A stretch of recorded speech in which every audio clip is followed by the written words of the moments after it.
Today, I have strongly recommended to every governor to deploy the National Guard in sufficient numbers that we dominate the streets. Mayors and governors must establish an overwhelming law enforcement presence until the violence has been quelled. If a city or state refuses to take the actions that are necessary to defend the life and property of their residents, then I will deploy the United States military and quickly solve the problem for them. That was President Trump addressing the nation with a tough message and once again projecting he is tough on crime. But some say he is coming off as a dictator who is missing the bigger message in this case, which is police brutality.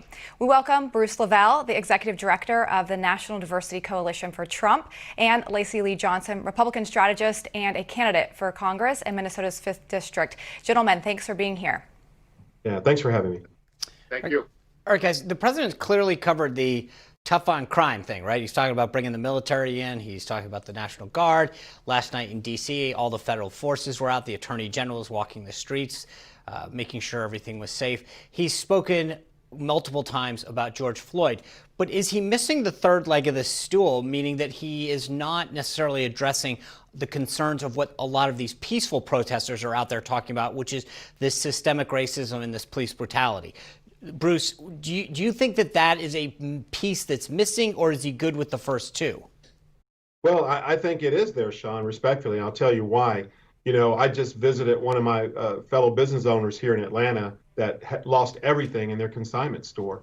And they're black women owned here, that they scraped and scratched everything and every nickel and dime to open.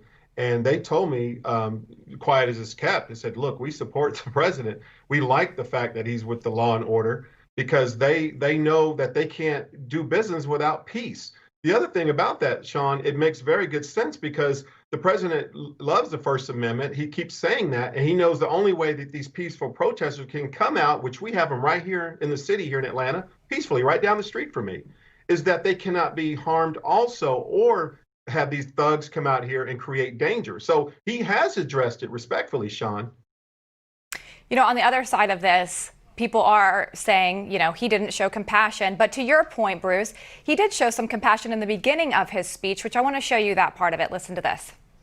My administration is fully committed that for George and his family, justice will be served.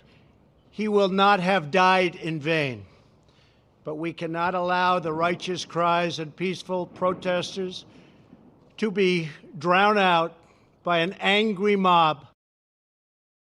He goes on to talk about how he's the president of the peaceful protesters. But then after that speech, as you all know, he walked over to St. John's, and some people have scolded him for that and calling it a photo op. I want to have you listen to what Biden said earlier today.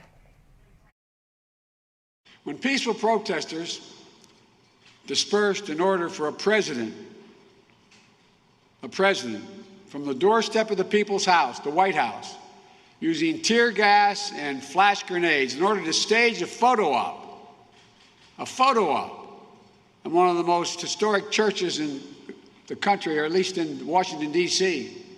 We can be forgiven for believing the president is more interested in power than in principle. Lacey, we just show you some compassionate words for the president. His first 3 minutes of his speech were very compassionate, but then obviously he walked over, got heat, as we're showing you. Was it overshadowed that his message of being militarized at the end and then this photo op they did the first part of his speech just kind of get overshadowed because of these other elements? Are people listening to the fact that he does want justice as well for George Floyd's family and for these protesters who are being peaceful? Well, two things. First of all, I don't agree that it was a tough on crime speech that he made. I think it was a public safety speech. Okay. And then as far as him walking over to the church afterwards and losing impact, hey, look, let's face it. There are certain people who don't like the president.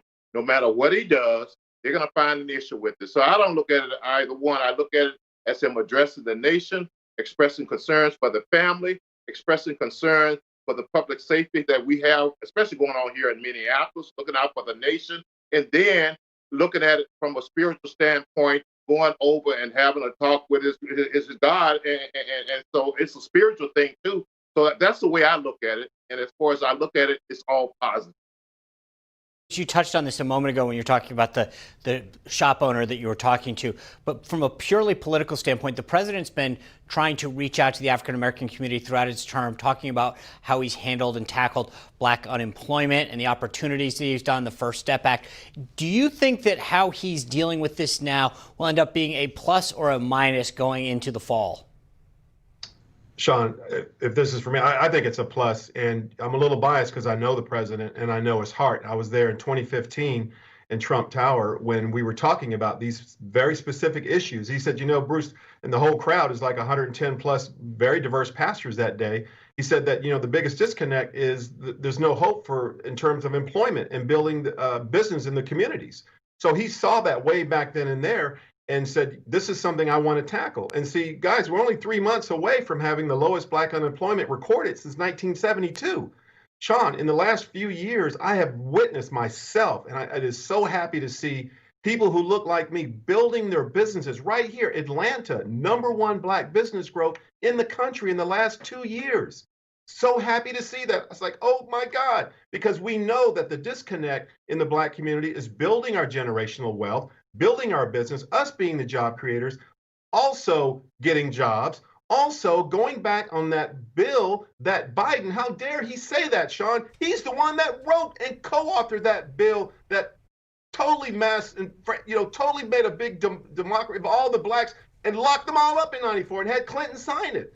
So how dare he sit up there and pander that kind of mess like that? And he's the one that started this mess, and the president's trying to come in here. He knows that no one can build a business unless there's safety and security. Black, white, tall. Look, the balance sheet don't have a color to it. A profit and loss statement doesn't have a color to it. The president knows that. If all Americans are safe, they can be prosperous, they can be profitable, they can be safe and grow and worship in their communities and make money and go to church and take care of their families. That's what the president's business is about.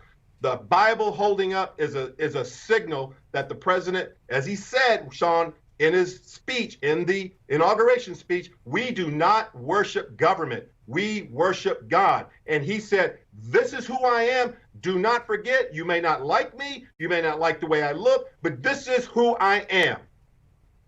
Bruce, Lacey, thank you so much for your insights in these trying times and speaking some hope for us.